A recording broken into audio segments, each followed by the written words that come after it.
On. Woohoo! Hello, everyone. You guys know it. You guys heard it. It is your girl, DJ Deja. What's up, everybody? Today we have another special guest. Today we are focusing on Dr. Nicole. How you doing, Dr. Nicole? I'm doing very well. How about yourself? Doing excellent today. So, let me tell folks how I got to meet you and how we actually end up doing the live together. So, long story short, I was on the beautiful website, Black Owned New Jersey. I'm going to Yes. start sponsoring them soon. But I was on there on Facebook and they were promoting, once again, all different artists, entrepreneurs, you name. And she did a lovely post about her awesome book, which is right over here. Finally Free from Perfect Storm to Perfect Peace by Nicole. This one here. So yeah, so I was like, oh my goodness, I watched your little video that you posted. And it was just so lovely because you went into really great depths about mental health, counseling, your own personal experiences. And it was just insightful and it intrigued me because I was like, yo, that's what I want people to see out of my, interviews is something inspirational, something they can take away to really feel motivated to do a little bit better, not only of today, but just live in the moment of all struggles of all forms and fashion. So I believe Dr. Nicole can tell you better of who Dr. Nicole is than I can. So who the heck are you? So, a little bit about myself. I have a very wide ranged background. So, I started out as a social worker, did that for a few years, and then went into education.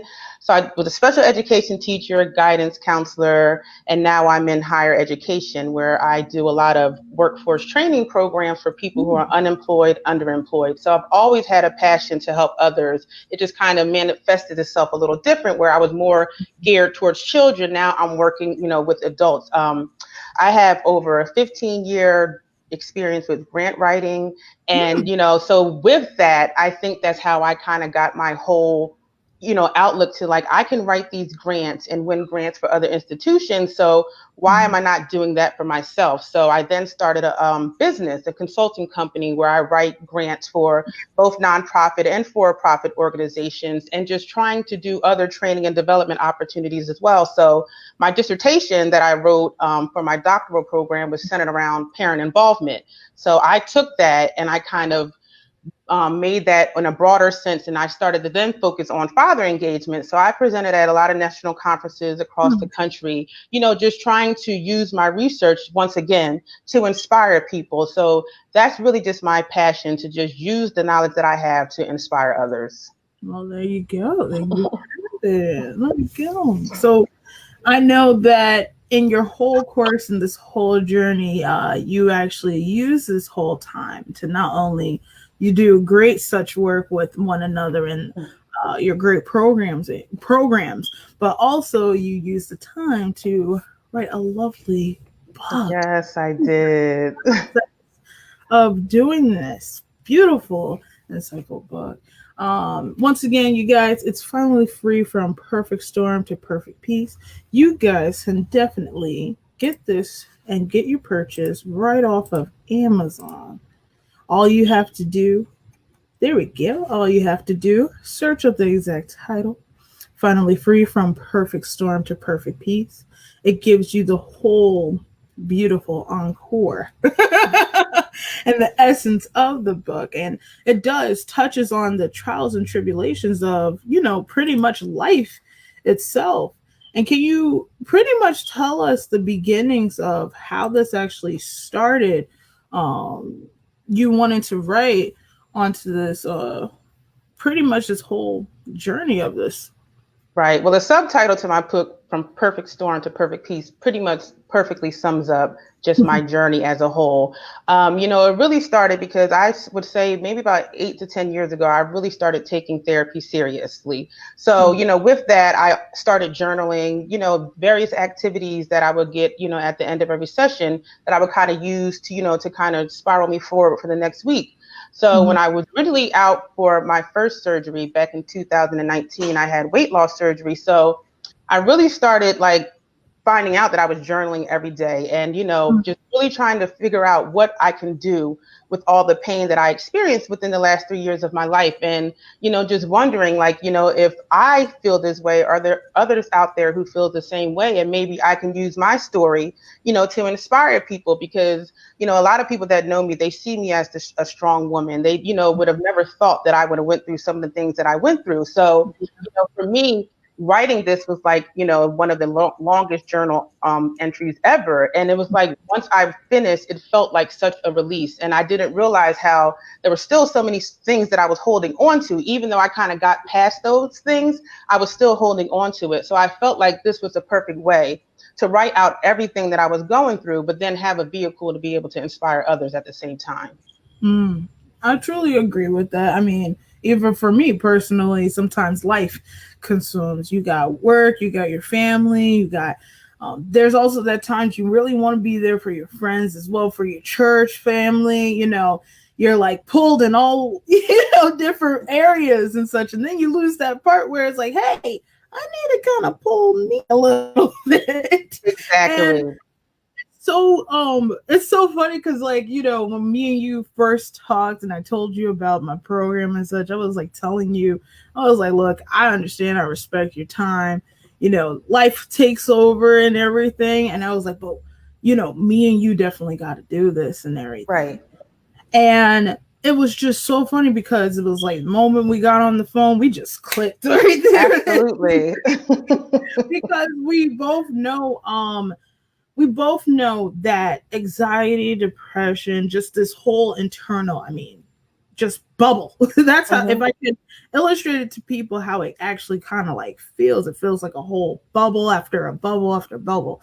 And you just want to kind of like pop them off and just like get it off of you and shake it off. But sometimes it's just weighing you down. Right. So, my next question to you is like, how in the world did you find inspiration and motivation to really like get yourself together way before the book actually came? But how did you find inspiration and motivation to do what you do now? Well, for me, it really was a matter of life or death. I knew if I did not do something and I did not do it fast, that I didn't know how much longer I would be here on this earth. And I think that was the real defining moment for me, that although I didn't have any actual suicide attempts, I often thought, like, what would the world be like if I wasn't here? Or would people be better off if I wasn't here? And it was just like, it was very scary for me because I've never thought like that. People see me as the problem solver. I often help other people solve problems, but it was like when I was going through all that, through the loss of, the custody of my daughter, and, my job was just, such a point of contention, in a relationship where I just felt worthless, and I just felt like that maybe it's just better if I wasn't here. So will never forget the day I just got in my car and I just drove on Atlantic City Expressway, and I was just like blasting my gospel music, and I was like crying so hard that I had to pull over because I was just like, I felt like I was getting sick, and I was like, Nicole, this is it, So I even text my therapist like after hours, like, I need to see you tomorrow. Like, I don't care, what time it is, but I need to be, in your office to see you. And even still in that moment when I went to see her, I was not able to be completely vulnerable because being a counselor, I know that when you say certain things, then as a therapist, they have to act on it. So even still in that moment, I wasn't being completely honest with myself because I knew I was having these thoughts, but I still could not verbalize it to anyone, so it just was such an intensive, like, path for me. I was going to therapy every week, just doing these exercises. And it's just like, I never knew how much that not only, my past affected me, but even my present life, and just sometimes not even feeling that I deserved any better. So it just was a very long journey for me. And for the longest time, I could not let go of like feeling stupid. How could somebody so smart with all these degrees end up in these dumb situations? But it really just took like a lot of self-reflection, just a lot of self-awareness, and just knowing that, my past does not define my future. But, that's just the biggest thing for me. It's just the whole suffering and silence piece. If, no one takes anything else from my book, it's just the suffering and silence, because that is the place, where people end up and they start making, very, detrimental decisions, because we feel like no one can identify. We feel like people won't understand, our journey. And for me, I have one of the most amazing support systems. And it was like, even at that time, I could not verbalize to them like the amount of hurt and pain that I was going through. Mm-hmm. And I'm glad that you brought up suffering and silence, because that's actually your first chapter. And I wanted to read the first paragraph because, first of all, it's powerful. It's powerful from just the beginning. You ask the question to the audience: what do you do when your life has crumbled before you and everything you once knew is no more?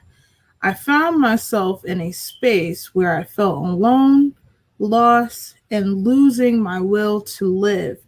I had an unexplainable void in my life, and the only solution I thought was left was to just not have to feel the pain and hurt anymore. In my life and heart, life just wasn't worth living anymore. I had a hole in my heart, and no one could fill that void. I had an emptiness in my soul that no one could understand. So I chose to suffer in silence. And it's just, that vibrates me right now, like gives me chills. Because I definitely understand exactly what you're talking about. Spoiler alert, you guys, I also suffer with severe depression and anxiety.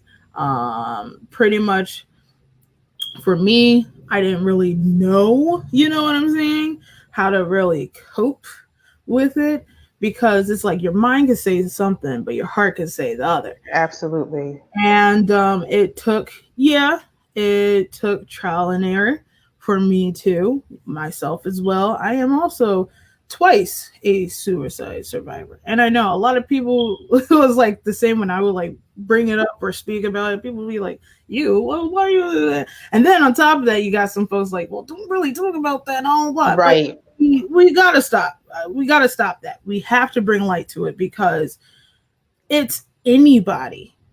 It's anyone. See, my mom posted an awesome Bible verse right here. Proverbs chapter 3, verse 5. It says, trust in the Lord with all your heart and lean not on your own understanding. And that's exactly what we're getting down to the nitty gritty on. We're getting onto this exact depths. It's your mind can tell you a triple dipple. I mean, so many so I forgot I know her name is Jeannie Allen. She's a pastor, and she made a great point that your brain can have about 10,000 to 12,000 thoughts like almost an hour. So you can be thinking about anything within that time.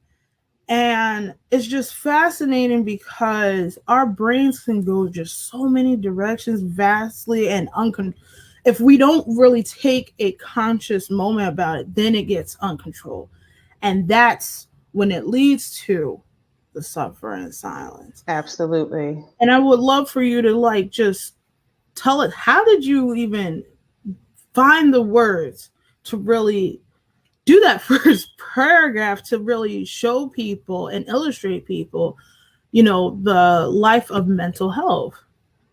I think because, in that moment, and what made it so difficult for me, because, my daughter is not biologically my daughter. So, I think that added an extra layer to everything that I was going through, because people didn't know how to really support me. I had people to say like, well, maybe this is the end of the journey. And I'm just like, but if this was your biological child, would you say that to someone? So it's just like to have something taken from me so abruptly, without having any type of like closure or something. It was just that it was like a hole in my heart. Like, just like any other person whose daughter was taken away or kidnapped or something, that void doesn't go away, and it's like, no matter, there's nothing that you can say to someone to make that go away. And it's just like, I think that's why I found myself in such a difficult space, because it's just like, no matter how much, I had family and, other people to support me, I missed my baby. Like, she wasn't here. And more importantly, I wondered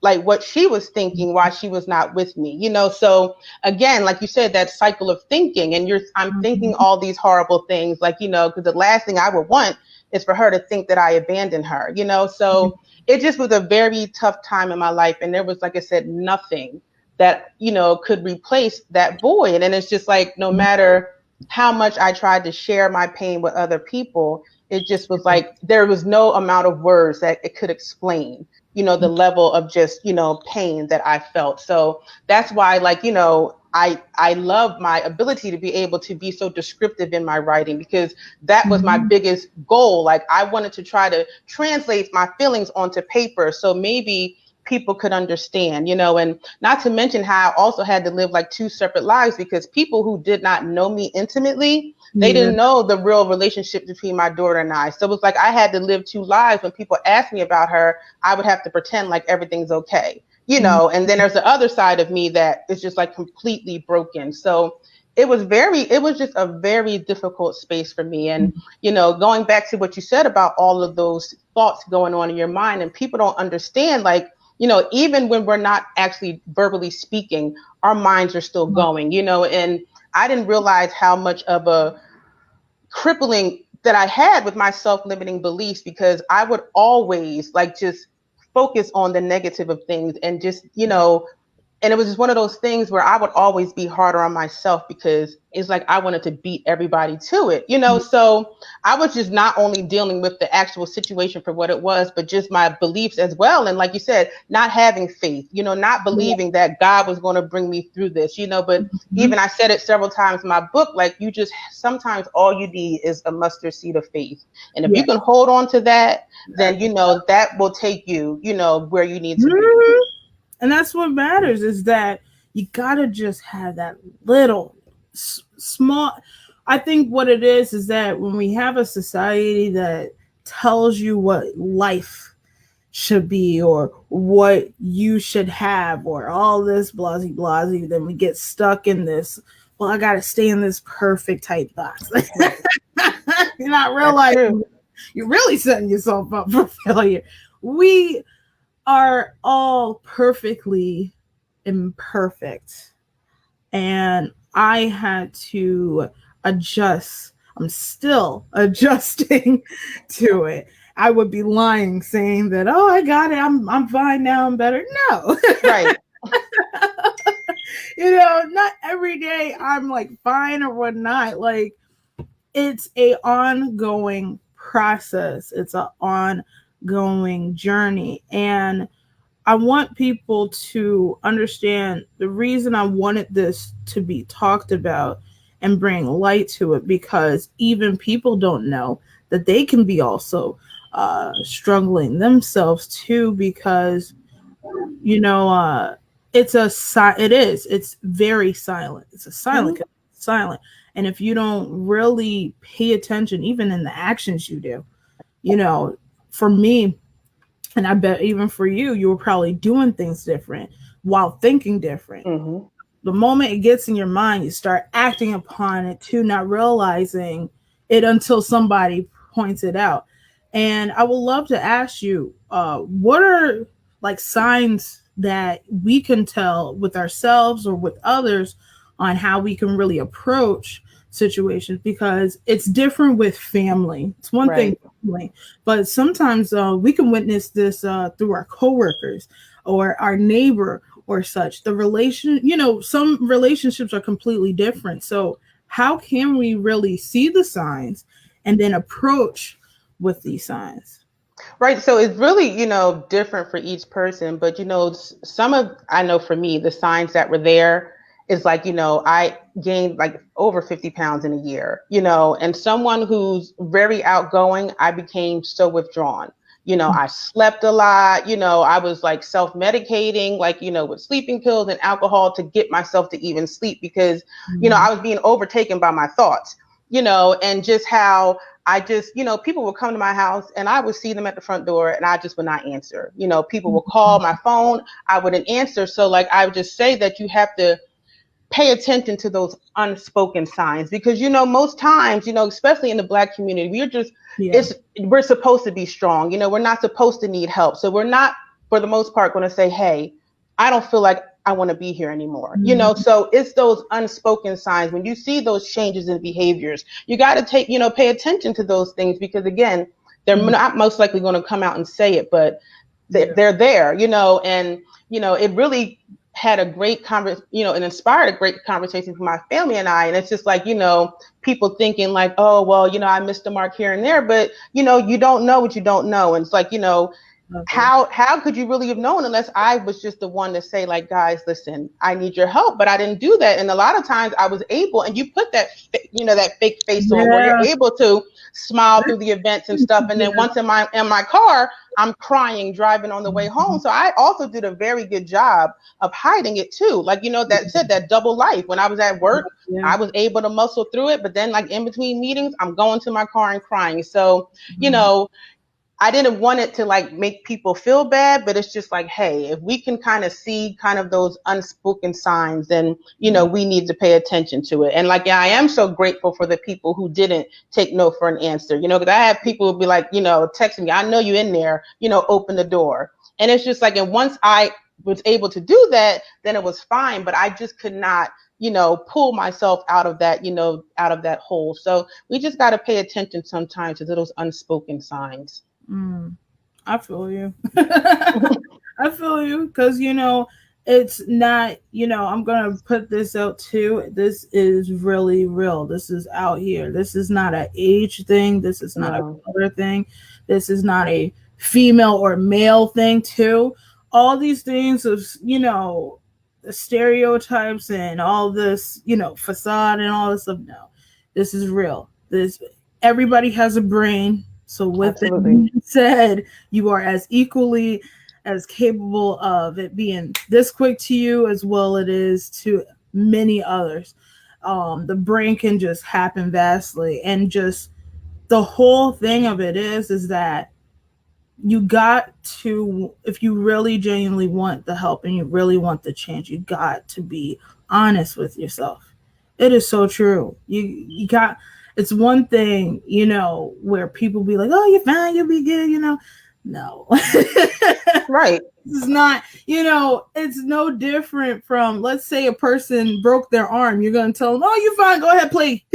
No. Right. So it's the same thing. It's going to be an adjustment. Just like how there's physical therapy, there's also mental health therapy. Mental health is really, truly important. You have to do all your key components. Got to have your good faith, your good Christian boots of walking in that faith, as well as being right along with your community too. We got to take a little bit of a moment with ourselves as well too. My mom always taught me, put God first, then yourself, and the rest will adjoin. And sometimes I guess because of situations and trials and tribulations and the whole storm, may look like, oh, I need to. Right. But in reality, God got it all. When you just put it on to God, and he'll teach you and he'll remind you and he'll say it to you exactly how my mom just did right now. Remind us that it is important to understand you gotta have that trust in your heart. Absolutely. And I just love you so much, Dr. Nicole, because thank you. Love you too. Because even through it all, when we were doing the whole interview and I was talking to you and stuff, we were motivating each other. It was just very insightful and heartwarming to have another awesome motherly figure to me. Not like that old. No, I'm kidding. Well, yeah, you're right. I'm kidding. Big sis, thank you. my sister. I don't want to be losing now. But it's just it's just embracing. You embrace it. Tell it like, hey, tell it like it is. You face it every single day, and I want people to know that you will always have an open arms and welcoming. As a matter of fact, you guys can follow her or even become her awesome friend onto Facebook. This is her Facebook page. She has a couple of lovely people who does follow her, and I bet you have a lot of cool friends that speak to you sometimes to like tell you, hey, I got the bet, girl. I mean, look, she got her whole fan base and everything. Look, Shiny, wait, what's it? Is it Shiny Brown? Yeah, Shiny Brown said, I got my copy, Dr. Nicole. I'm excited to read it, and I'm so proud, see? And she looking good. She got the hair all laid and everything. I know that's right. So shout out to Shiny. But yeah, like there's so many. I mean, everybody's been really just so excited and just, can't wait. Have you thought about doing a book, or what's it called?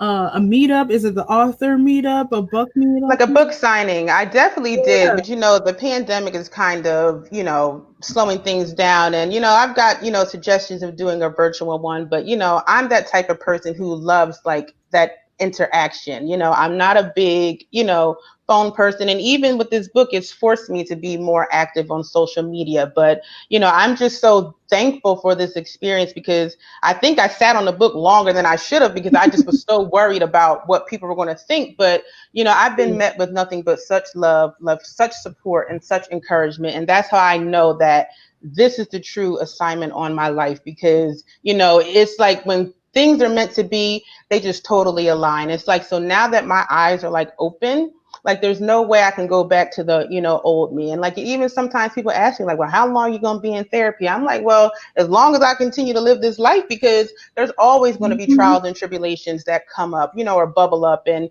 I don't think that there's anything wrong with doing that. I'm a lifelong learner. Like I always like, learning new things. And it's like, I love learning new things about myself all the time. So, who knows it? But when I feel like I'm at that point where maybe I can stop, I will. But I don't think there's anything wrong with me continuing to just, refine who I am. There you go. And now it brings to the beautiful last question, which I love asking everybody. How do you change the world with your spiritual art?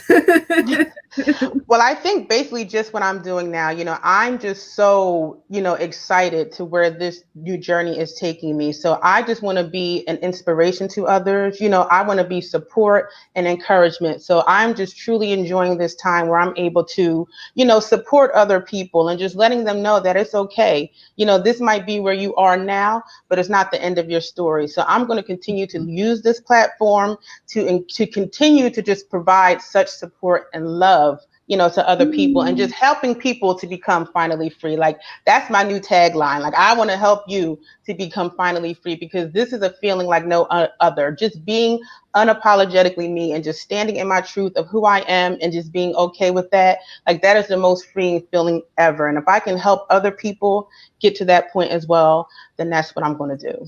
There we go. Hashtag finally Free. You hear that, baby?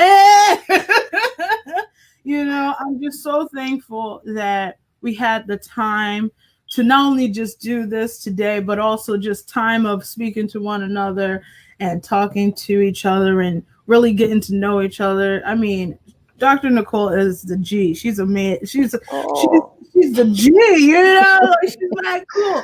And no, she is not related to Monique Scott. No relation. No. Yes. I make that clear, by the way. But Miss Nicole Scott, I'm just so thankful that I had this time with you. It not only like touched my heart to really see like, yo, there's somebody just like you, and they got that same ambition and drive, and on top of that, they're trying their best to cope as well as you. So you are fine. You are normal. And I think that's what people have to see.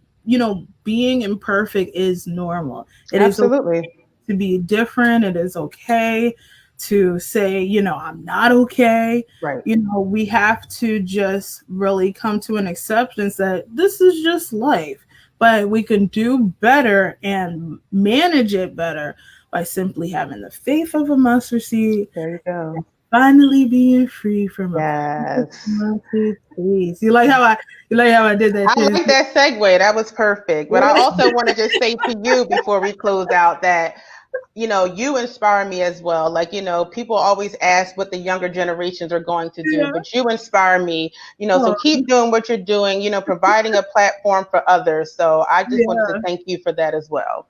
Well, thank you so much. Oh my goodness. Hug. Yes, air hug, all good. I'm so thankful that you had this time. Once again, you guys, it was Dr. Nicole. So, yes, you guys, if you ever want to get your copy, definitely please go on to Amazon.com, search up Finally Free From Perfect Storm to Perfect Peace. You can see her whole book right here. Purchase it. I believe it's paperback material. Yes. We you don't have it in Kindle, correct? But it's only No. paperback. Okay, so it's only paperback and it'll ship right exactly to your home. And if you got that Amazon Prime, they could do it one day real quick. You'll get it tomorrow. So I don't know about y'all, but it worked for me because I was ready for this. Okay. So definitely get your book. This is a great summer read too. Absolutely. So if you got some summer read goals, definitely read the book. It will help you out too. And if you ever have any more questions, or if you just wanted to speak to her too, because she is a professional, so definitely go to her Facebook, hit her up. You can message her through there and talk to her, get some more insight on how you can really counsel, or even better, just wanting to say hello. Sometimes you just need somebody to talk to. So definitely go onto her Facebook on Nicole Scott. And I hope everybody had a real, true, insightful day, insightful week, just a nice, good, fresh air on a Friday. It's a Friday, baby. So once again, we are going to love one another. We're going to hug one another virtually, safely, and spiritually. But most importantly, we are going to do some spiritual art together. Have a mindful day. Take this time to really get to know who you are and really just branch out and just relax, move. And if you are having a moment or a tough time, it is okay because we're all in this together. I know this whole pandemic definitely showed us even more about our mental health, but I want you to understand that we are still here. It starts with one and it branches off to multiple. So I thank you guys for coming and staying tuned. Once again, I'll be back next week, Wednesday, teaching you guys another lovely art class and another Friday with another special guest. Thank you so much, Nicole. Thank you. Bye. Bye. All right.